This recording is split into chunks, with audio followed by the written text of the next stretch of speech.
Oh, should I go to the reunion or not? I ponder, holding an invitation postcard in my hand. Still undecided, my husband Damien asks, and I hum in response. There are people I really don't want to see, but also people I absolutely want to catch up with. I'm Michelle, 50 years old, living with Damien, who's 7 years my senior, and our college sophomore daughter, Caroline. Recently, an invitation to my high school reunion arrived. Back in high school, my family was fairly well off. My parents, who valued education, sent me to a prestigious private school. I loved studying and consistently ranked at the top of my class. But there was Justina, a classmate who saw me as a rival and picked fights with me for no reason. Both of Justina's parents were doctors, and she came from a family of high achievers. She always had a group of followers around her, and she exuded an air of authority. From the start, I had zero interest in Justina's bragging about her family's background. Because I found her annoying and brushed her off, I ended up on her blacklist of people she disliked. And to make matters worse, I always outperformed her academically, which seemed to infuriate her the most. She and her clique would look down on me, but I was too busy with my studies to care. Everything changed during my senior year. My dad suddenly disappeared. My mom wouldn't give me the details, but I knew it involved another woman. He took all our savings and vanished without a trace. Since my mom's main source of income had been my dad, it became impossible to cover living expenses and the high tuition fees on her income alone. Somehow, Justina got wind of my situation and took the opportunity to taunt me. "Did your dad run off with another woman?" "That's none of your business." "Oh, but it is. We're classmates. I'm just worried." "Can you even afford to stay in school now? You must be too poor to focus on your studies." Her fake concern was transparent as she and her clique smirked and relished my discomfort. "Do you want me to ask my dad to help you out financially?" "I don't need your help. Leave me alone." Her words dug into my already fragile emotional state. I was angry at my dad and anxious about the future, and I couldn't focus on my studies, which had been my lifeline. My mom managed to keep us afloat by dipping into her savings. Despite searching everywhere, we never found my dad. Seeing my mom struggle, I decided to drop out of school just before summer break. I felt I couldn't burden her with my problems, so I never cried in front of her. "Miss Hannah, I've decided to leave school." I first shared my decision with Miss Hannah, who had been a great support since my life turned upside down. "I don't know what to do now. All I've ever done is study. It feels like all my hard work has been for nothing." For the first time, I broke down in tears. Miss Hannah comforted me, saying, "There's no such thing as a wasted experience in life. You can always turn into something positive. If you're ever struggling, come talk to me." Her support was invaluable to me at the time. The sense of security that I felt knowing that there was someone with whom I could whisper and cry was an irreplaceable emotional support for me at that time. Later, Miss Hannah moved abroad after getting married. We kept in touch through postcards and letters for a few years, but eventually lost contact due to our busy lives. Yet, I still think of her and she remains an important person to me. Now it seems Miss Hannah will be attending the reunion during a visit back to the country. I could see Miss Hannah if I go to the reunion, but Justina might be there too. But the desire to see Miss Hannah won out, and I decided to attend. The day of the reunion arrived. The venue was a fancy restaurant. I arrived a bit late, and the reunion was already in full swing. Everyone was chatting with old classmates. Scanning the room, I noticed an elegant woman with beautiful gray hair at the center of the crowd. It was Miss Hannah. Just as I was contemplating whether to approach her, a voice I recognized and wished I hadn't rang out. "Well, well, if it isn't Michelle!" Darn it. Caught off guard, I turned to see Justina, still as flamboyant as ever, decked out in gaudy makeup and flashy jewelry. Playing coy? Oh, maybe dropping out made you forgetful. Justina approached me, her tone as condescending as ever. "Look, I didn't come here to see you. Excuse me." Feeling nauseated, I turned to leave, but she grabbed my arm and said, "Wait, it's been a while. Let's catch up." Reluctantly, I found myself seated at a corner table with her. "So, what have you been up to since you dropped out?" "I've been working part-time jobs."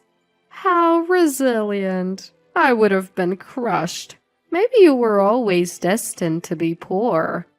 "What are you talking about?" "So where did you work?" "Various places. Restaurants, convenience stores. Eventually I moved out into the apparel industry." "Wow, uncharted territory. And you, in fashion? Are you sure about your taste? I always shop at Brand D.O. My husband owns a luxury store, you know." I didn't even want to talk, but her forcefulness made me respond.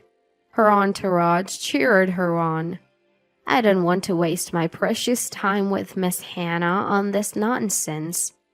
Just as I was about to stand up and leave, she asked, "By the way, did you ever find your dad?" Her abrupt question made me freeze. No, I stopped looking. "Well, let me fill you in." "What?" "Your dad moved from place to place after running off. He tried to start anew in Anchorage, but the woman left him. Now he's living a lonely life." My head spun with this sudden information. "How do you know all this?" Justina smirked. "Because the woman he ran off with was set up by my dad. I asked him to ruin your family." I was stunned. "What are you saying?" My voice trembled. "I arranged for a woman to seduce your dad. I never thought he'd actually disappear, though." "Why would you do such a thing?" "Because you were an eyesore. You ruined my family and my life for that. Look, your dad chose to leave. If you're going to blame someone, blame him." I was speechless. Seeing my silence, a triumphant Justina continued. "But hey, I saw in the directory that you changed your last name. You got married, right? Good for you. So, who's the lucky guy? Probably some poor sap, huh? You do have that poor vibe." Feeling defeated, I could only sit in silence. "Hey, why don't you have your husband pick you up today? I'm curious to see who he is." Unable to bear Justina's mocking laughter, I stood up and rushed out. I should just go home. That's what I was thinking as I headed from the exit when I heard, "Michelle!" I turned around to see Miss Hannah's warm smile. "Miss Hannah!" I found myself crying again in front of her. Miss Hannah and I sat on a bench outside and talked. "I'm sorry for crying as soon as I saw you." "Don't be. I'm just happy to see you. Actually, I requested that you be invited." "Really? I never got an invitation before because I dropped out." "I was worried you might not come, but I'm so glad you did." "I came because I heard you would be here." Miss Hannah listened as I updated her on my life.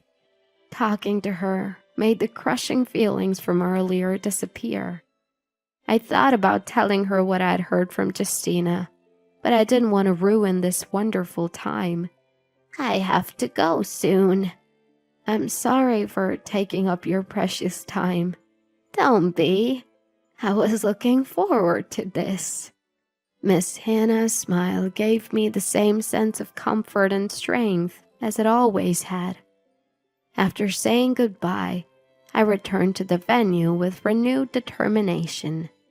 I quickly approached Justina, who was still chatting with her entourage.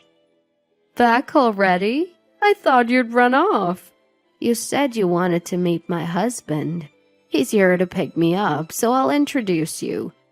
"How exciting! My husband is about to arrive too. We should introduce them." Outside, our husbands were already talking. "Sorry to keep you waiting. Michelle, this is my husband Drake. He owns a brand shop." Before she could finish, Drake interrupted. "Wow, you're Damien's wife? You're as elegant and beautiful as I'd heard." "Wait, President?" Justina was stunned. Drake, who runs one of the companies that sells Damien's brands, introduced himself and thanked Damien.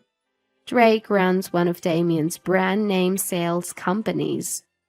Damien spoke to Justina, who was frozen in disbelief. "Sorry for the late introduction. I'm Damien Owen of D.O. Company." "D.O. Company? As in the brand D.O.? Justina's eyes widened. "Yes, D.O. is our main brand." Justina was flustered and I couldn't help but smile. "So, are you satisfied now?" "Oh, I'm surprised you're a CEO's wife, and what a wonderful husband you have." Her voice trembled, perhaps trying to hide her agitation with a strange laugh. "Thank you. Sorry he's not the poor husband you were expecting." "The poor husband I was expecting?" Drake looked puzzled. "Stop, don't say weird things. It was a joke." "Oh, was it? So when you said I smelled poor, that was a joke too?" "Stop, I said it was a joke." Justina's panic was anything but ordinary. "Hey, Justina, did you really say that to Michelle? That's not something you can just joke about." "It's not like that. We were drinking, and it was just the mood from our school days." Justina tried to desperately smooth things over. "So was it also just the mood when you sabotaged my family by setting my dad up with another woman?" My cold voice froze the atmosphere. "What did you just say?" Even Drake's voice was trembling. "I will pursue. Justina has been targeting me since school, making my life miserable. Because of her, my family fell apart, and I had to drop out of high school." "Is this true?" Drake looked uneasy. "Drake, it's not like that. Yes, Michelle's dad did run off with another woman, but I had nothing to do with it." "Really? You just confessed to me that you orchestrated the whole thing." "That was a joke. I couldn't possibly do something like that." Despite her attempts to cover it up, Drake was visibly shaking with anger. As I said, this isn't something you can just joke about. Apologize to Michelle right now. Drake! Drake interrupted Justina's excuses. Michelle, I'm really sorry for the discomfort Justina has caused you at this reunion. Justina, apologize properly. I'm sorry. Seeing their reactions, I looked at Damien for guidance. Well, both of you, the comments were indeed inappropriate, but perhaps the alcohol got the best of you. You've apologized, so, Michelle, can we let this go? If Damien says so. Thank you, Damien. Michelle? Drake looked like he was about to cry. Justina wouldn't even look our way. Was she struggling to contain her anger? Why don't we go check out some deal clothing? I think we have something that would suit Justina. Justina's face lit up. She's a perfectly fine person. Really? Right now? Is that okay? We're past closing time, but it's our shop, so it's fine. And so we found ourselves in a special room on the second floor of the D.O. flagship store. Justina, why don't you try something on here? Drake, would you like to see our new collection? Michelle will show you. Neither of them had any idea this was a trap. How does it look? Alone with Damien in the fitting room, Justina flirtatiously asked. It suits you perfectly. It's like it was made for you. Damien whispered into her ear. Oh, you're good at this. I'm flattered. Justina moved closer. How about dinner sometime? Would that be for the four of us? Oh, I wouldn't mind if it's just the two of us. That wouldn't be fair to Drake, would it? I don't care about Drake. He's nowhere near as charming or successful as you. Justina had completely fallen into our trap. Just like Michelle said. Damien signaled that it was time to reveal the truth. What? Justina was stunned. At that moment, Drake and I entered the fitting room. Justina, clearly startled, quickly moved away from Damien, but it was obvious they had been close. Ignoring that, I said, You look great in that outfit, although it's a total fail as a product. What? A fail? It's flashy but lacks elegance. I've decided it's not up to the D.O. brand standards, but it really suits you. How rude! And what do you mean you've decided? I'm the person in charge of the D.O. brand. What? You're in charge? Michelle, poor as she is in charge of a famous brand? You must be joking. Justina was so shocked that she forgot who was around her and started yelling. That's when Drake shouted, The one who's lost it is you! Drake's yell echoed throughout the room. Drake! How dare you! Everything you did in school was true, and now you're brazenly trying to seduce Damien? What? What are you talking about? I approached the flustered Justina and showed her my phone screen. A call? Her eyes turned from dots to lines. Drake and I heard your entire conversation with Damien. Justina paled even more as I continued. I've heard about your bad behavior with men since high school. Stealing other people's boyfriends and dumping them. Seeing you today, I knew you'd do the same. You tricked me! You said it was all settled and led me on! Justina seemed to want to say she was seduced by Damien. That's a misunderstanding. Isn't it natural to complain and entertain our guests? Damien calmly replied. Exactly. I clearly heard Justina trying to seduce Damien and insulting me. But setting this up as a trap isn't fair. Now's my chance for payback. Remember what you told me? Even if I started it, you're the one who took the bait. If you're going to blame someone, blame yourself." I threw her own words back at her. She was red-faced and speechless. "Damien, Michelle, I'm really sorry for all this.